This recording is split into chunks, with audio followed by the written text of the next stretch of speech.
बचपन से मेरी माँ हमेशा दूसरों गांव वाले जो गंदे होते थे या किसी तरह के गलत व्यवहार वाले होते थे या गलत बोलते थे या उस तरह के, उसके यहाँ मुझे जाने नहीं देती थी। मुझे आज तक गांव के जो घर है ना, उसके 10 घरों से उतनी दोस्ती नहीं है जो 10 घर को छोड़कर बाकी वालों से पहचान जीतती है। सबसे ज्यादा जो है घोल मिल जो मिलाप है दूर वालों से भी, लेकिन वो भी साथ छोड़ देते हैं। वो भी सोचते हैं कि मैं परिस्थिति के कारण कहीं आता हूँ, मेरा दोस्त ही साथ छोड़ देता है।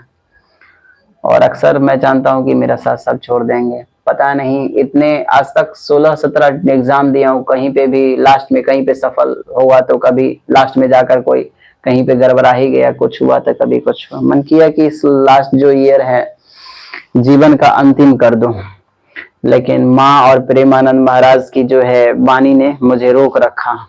नहीं तो कहते हैं ना, सबसे ज्यादा मुझे माँ और प्रेमानंद महाराज से प्रेम क्यों है या लगाव क्यों है, तो आज मुझे यहाँ पे लाइव में आप देखते हैं उन्हीं के कारण है। नहीं तो वो पंखे में लटका हुआ दिखते हैं।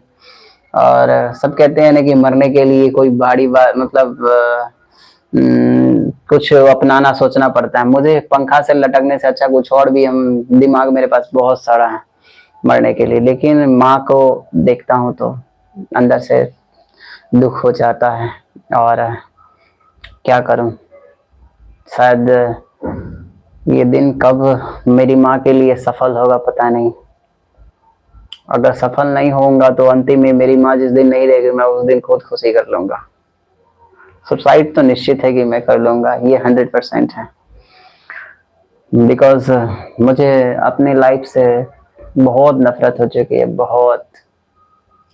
मैं अपने आप को ही बुरा मानता हूँ। आज तक दुनिया वाले को बुरा नहीं मानता, मैं बुरा मानता हूँ। क्योंकि एक माँ एक बेटे को बहुत कुछ दी, बहुत कुछ, और मैं बार बार गिरा, बार बार गिरा, बार बार गिरा। माँ जानकर मुझे उठा देती है, मैं गिर जाता हूँ, उठा देती है, गिर जाता हूँ।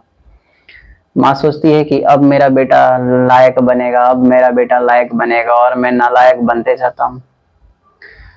पता नहीं एक माँ की आस कब पूरा होगी जो उसका बेटा लायक, ये नालायक जो है लायक बने। और अगर नालायक बना ना तो शायद मैं परमात्मा या भगवान से दुआ करूंगा कि मुझे फिर से इसी माँ के कोख में जन्म दे और मैं अच्छा बेटा बन के उभरूं। पता नहीं कब बनूंगा। आशा करता हूँ भगवान मेरी सुने विनती, पता नहीं कब सुनेगी। चलिए खैर, मेरी दुखरा को छोड़ो, तुम लोग भी अपनी मेरे दुखरा को मजाक थोड़ा बना लेना। क्योंकि अक्सर जहाँ पे मेरी दुखरा चालू हुई है वहां पे सबने मजाक ही बनाया है। आप भी बना सकते हैं। और मैं अक्सर किसी को जल्दी बोलता ही नहीं हूँ। ये तो मेरे दुख का जो अंदर का है ना, उसका 0.1 भी कहे तो बहुत काफी है। 0.001 भी कहूं तो काफी है, कम है पड़ जाएगा इस पूरी जितना टेंशन है उतना। फिर भी माइंड पे टेंशन, जीवन चलते रहना है, आप सभी के साथ मुस्कुराते रहना है, सब गड़िया तैयो हंसते रहना है क्या। लेकिन फिर पढ़ाएंगे, देखेंगे। देखिए भगवान यूट्यूब पर देखते हैं कि ना, कभी कभी तो ऐसा लगता है कि हमारे पर स्ट्राइक मार देता है। बड़ा गजीब है ससुरा। वो बड़ा बड़ा आदमी देखेंगे तो कहता है कि हमार कंटेंट काहे ले लो, हाँ, जबकि हम ओकर कंटेंट नहीं लेते हैं, हम खुद का बनाते हैं। खैर कोई बात नहीं है, कोई बात नहीं है। चलिए दोस्तों, ऐसे मेरी वाणी पर मत जाइएगा, मैं ऐसा ही हूँ।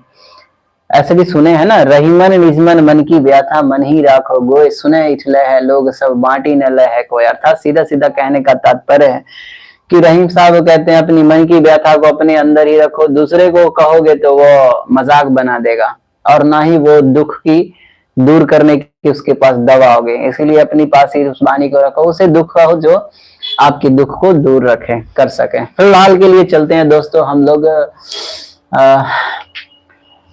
चलते हैं, अगले लाइव में मिलते हैं। हो सके तो लाइव में मिलेंगे। 50-60 गो क्वेश्चन है मुझसे, वो फिलहाल खाना वाना खा लेते हैं, फिर चलते हैं। जय हिंद, जय भारत।